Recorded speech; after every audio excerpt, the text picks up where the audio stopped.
Hello everyone, welcome to Y exam भी। So दोस्तों, reasoning की जो हमारी सुपर सीरीज चल रही है, इसका आज डे 8 है। डे 7 तक हम पहले कंप्लीट कर चुके हैं।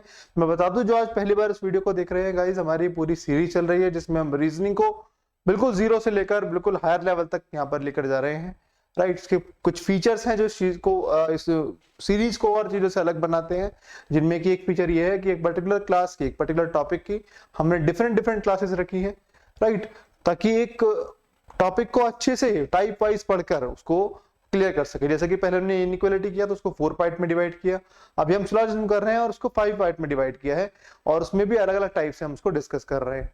एक फीचर इसका ये है कि आपको ये कॉन्सेप्ट पढ़ाने के बाद, जो भी मैं पढ़ाता हूँ यहाँ पर, उसके बाद आपको उसी के बेसिस पर फ्री क्वेश्चंस मिलते हैं प्रैक्टिस करने के लिए। तो आप उसको पीडीएफ को डाउनलोड कर सकते हैं, उसका लिंक आपको डिस्क्रिप्शन में मिल जाएगा। उस पीडीएफ को डाउनलोड कीजिए, वहां से आपको क्वेश्चंस मिलेंगे, उनकी प्रैक्टिस कीजिए, तो आपका पूरा कॉन्सेप्ट यहाँ पर बिल्ड हो जाता है। कुछ फीचर्स हैं इसके आपके सामने हैं। डे 8 है आज इसका। अपने बारे में इंट्रोडक्शन। तो मेरा नाम है यमन कंसल। मैंने रिसेंट में सभी फॉलोइंग एग्जाम्स जो आपके सामने लिखे हैं, जिनमें एसबीआई पीओ, आईबीपीएस पीओ भी इंक्लूडेड है, ये सब मैंने क्लियर की है। तो कहीं ना कहीं जानता हूँ लेटेस्ट पैटर्न को कि अभी एक्चुअली चल क्या रहा है, किस तरह के क्वेश्चंस पूछे जाते हैं, और अपने एक्सपीरियंस से आप लोगों को वो चीजें शेयर कर रहा हूँ। तो पूरी सीरीज को आपको फॉलो करना है। आप देखेंगे कि कुछ क्लासेस अटेंड करने के बाद ही आप में कॉन्फिडेंस आएगा और आप उस तरह के क्वेश्चंस जिन तरह के आपने पढ़ लिए हैं यहाँ पर, उनको टैकल कर पाएंगे। राइट, इसके अलावा इनमें ये सब एग्जाम्स कवर हो जाते हैं, तो ये बातें हम पहले कर चुके हैं। देखिए, सिलोजिज्म में हमने जो रखी थी 4 क्लासेस हमने रखी, 5 क्लासेस हमने रखी हैं। इसमें हम बेसिक और only and only a few ये क्लियर कर चुके हैं। बेसिक हमारा हो चुका है, only and only a few हो चुका है।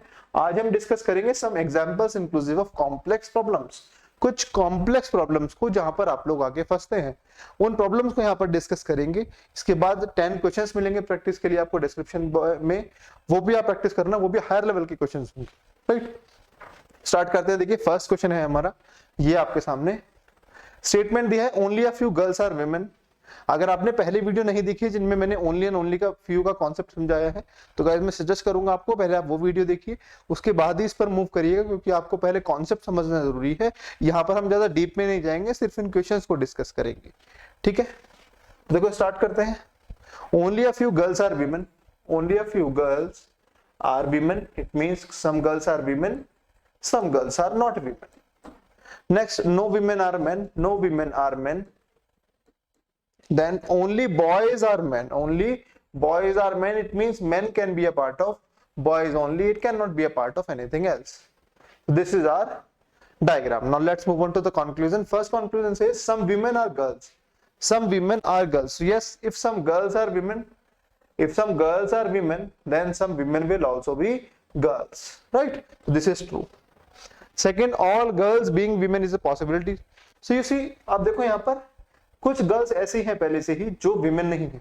अब जब गर्ल का कुछ पार्ट विमेन के अंदर नहीं जा सकता, तो सारी की सारी गर्ल विमेन के अंदर कैसे चली जाएंगी? वो पार्ट तो हमेशा रिमेनिंग ही रहेगा। तो इसलिए सारे के सारे गर्ल्स का विमेन में जाना पॉसिबल नहीं है, ऐसा नहीं हो सकता। रीजन कि थोड़ा सा पार्ट गर्ल का ऐसा है कि जो विमेन नहीं, तो इस वजह से all girl being women is a possibility. ऐसा होना कि सारी की सारी गर्ल्स हो जाए, वीमेन हो जाए, ऐसा पॉसिबल नहीं है, तो इसको हम फॉल्स करेंगे। Next, some women are not girl. तो देखो, अगर सम गर्ल आर वीमेन है तो इसका मतलब है कि सम वीमेन भी गर्ल होंगी।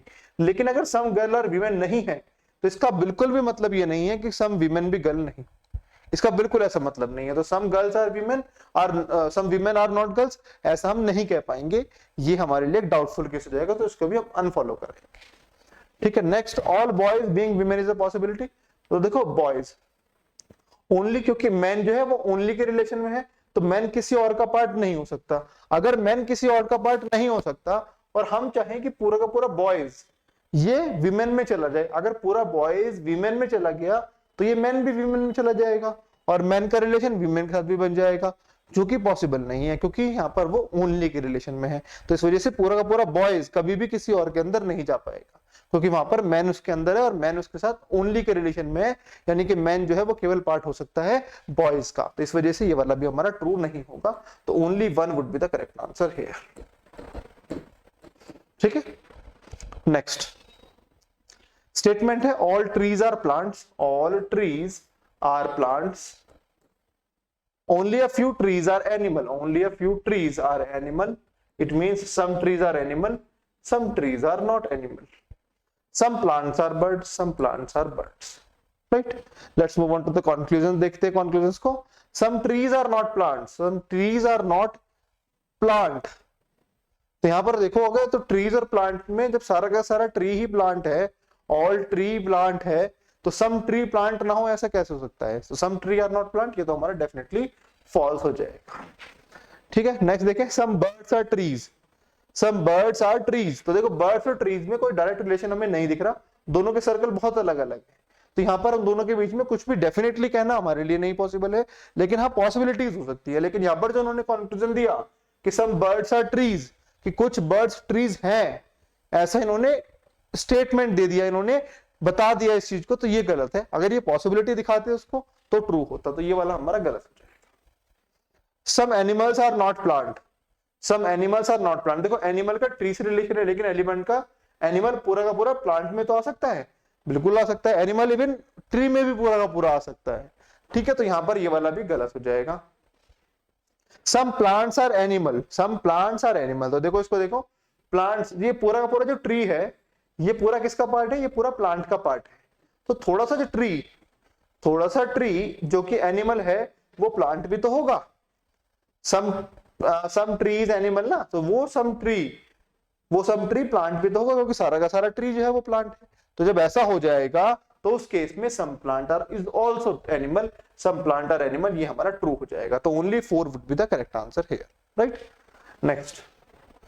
Each chair is a table. Each means all, confuse नहीं होना. Each means all. All chair are table. Only a few table are television. Only a few table are television. It means some table are television, some table are not television, and some television are painting, some television are painting. ये diagram बन गया. चलते हैं conclusion पे. all tables are chair. all tables are chair. नहीं, all chair तो table है, लेकिन all टेबल चेयर होंगे या नहीं होंगे ये हमें नहीं पता, तो इसको हम डेफिनेटली नहीं कह पाएंगे, इस वजह से ये फॉल्स हो गया. इसका बिल्कुल जो बेसिक है वो मैं लास्ट वीडियो में पढ़ा चुका हूँ गाइस. आई सजेस्ट यू कि इसको देखने से पहले आप पहले कॉन्सेप्ट बिल्ड कर लेना वहां से, ताकि हाँ थोड़ा पढ़ने में आसानी रहे. इसमें ज्यादा डीप नहीं जा रहे, सिर्फ प्रॉब्लम्स पे ध्यान दे रहे हैं. ठीक है. नेक्स्ट है all chairs are television. All chairs are television. All chairs are not television. Sorry, सारी की सारी चेयर्स टेलीविजन ना हो, कैसा हो सकता है? तो देखो चेयर और टेलीविजन का कोई भी डायरेक्ट रिलेशन नहीं दिख रहा, तो ऐसा हो सकता है कि सारी की सारी चेयर ही टेलीविजन हो जाए. हो सकता है जो ये टेबल का थोड़ा सा पार्ट है जो टेलीविजन है, हो सकता है यही पार्ट ये चेयर हो, ऐसा हो सकता है, क्योंकि उसके बीच में कोई भी रिलेशन नहीं दिया ना. तो ऐसा हो सकता है कि ये चेयर टेलीविजन में पूरा का पूरा चला जाए, ऐसा हो सकता है. ऐसी कोई बाउंडेशन नहीं है, इसलिए ये कहना कि all chair are not television, तो ये हमारा फॉल्स हो जाएगा, ये हमारा फॉलो नहीं करेगा. ठीक है. सम टेबल्स बीइंग पेंटिंग. गाइस जब भी आप इस वीडियो को देख रहे हो ना और आपको समझ में नहीं, अगर एक बार में नहीं पकड़ पा रहे हो तो रिपीट कर करके देखना, 2-3 बार समझ में आ जाएगा. All tables being painting is a possibility. सारे के सारे टेबल्स पेंटिंग हो जाए ऐसी पॉसिबिलिटी है, तो बिल्कुल ये पूरा का पूरा टेबल का पार्ट इधर पेंटिंग में कहीं भी आ सकता है, तो ऐसा कोई बाउंडेशन नहीं है, तो ये बिल्कुल पॉसिबल है, ये हमारा ट्रू हो जाएगा. सम टेबल्स बीइंग पेंटिंग, कुछ टेबल का पार्ट पेंटिंग में आ सकता है. All chairs can be television. सारे के सारे चेयर जो है वो टेलीविजन हो सकती हैं, तो यस अभी हमने जब इसको फॉल्स किया तो इसका रिवर्स है ये, तो ये हमारा ट्रू हो जाएगा, ऐसा हो सकता है. ठीक है. तो हमारे यहाँ पर थर्ड और फोर्थ दोनों ही ट्रू हो जाएंगे. ठीक है. Next. Few, A are not B. ये ओनली अ फ्यू नहीं है, फ्यू है. इट मींस सम नॉट, है ना. Few A are not B. तो देखो some part of A is not B. ठीक. All B are C. All B are C. Only a few C are D. It means some C are D and some C are not D. Correct? चलते हैं conclusions पे. First conclusion है all A can be B.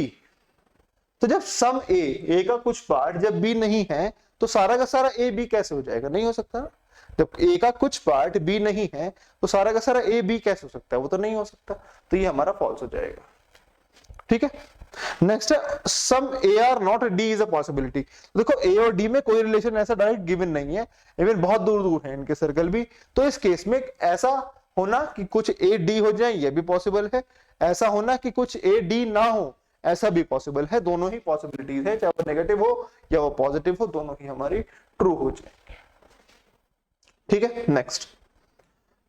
Some D are not A, some D are not B, sorry some D are not B, देखो B और D का circle यहाँ पर बिल्कुल सेपरेट दिख रहा है, तो some D are not B कहना हमारे लिए मुश्किल हो जाएगा, हम नहीं कह पाएंगे क्योंकि उनके बीच में कोई भी रिलेशन नहीं दिया, तो हम कोई भी डेफिनेट कंक्लूजन को ट्रू नहीं कर सकते, तो ये हमारा फॉल्स हो जाएगा। ऑल डी आर ए, सारे के सारे डी ए हैं। अब देखो डी और ए के सर्कल ही आपको अलग अलग दिख रहे हैं, कोई ओवरलैपिंग नहीं दिख रही, तो उस केस में पॉसिबिलिटी तो ट्रू हो जाती, लेकिन डेफिनेट केस ट्रू नहीं हो पाएगा। ऑल डी आर ए एक डेफिनेट केस है, तो इसको हम डेफिनेटली नहीं कह पाएंगे, ये भी हमारा फॉल्स हो जाएगा। तो यहाँ पर केवल 2 वाला ठीक आंसर। तो यहाँ पर मैंने कुछ कॉम्प्लेक्स प्रॉब्लम्स गाइस डिस्कस की हैं, इसी तरह की प्रॉब्लम्स, इस तरह के अच्छे लेवल के क्वेश्चंस आपको मिलेंगे पीडीएफ में प्रैक्टिस करने के लिए। तो जाइए डिस्क्रिप्शन बॉक्स में पीडीएफ डाउनलोड कीजिए, उनको सॉल्व कीजिए, कोई प्रॉब्लम आती है तो कमेंट सेक्शन में आप मेंशन कर सकते हैं, मैं नेक्स्ट सेक्शन में उनको अरेंज कर लूंगा, right. So all the best everyone, इस सीरीज को फॉलो कीजिए, बहुत हेल्पफुल रहने वाली है। Thank you for watching.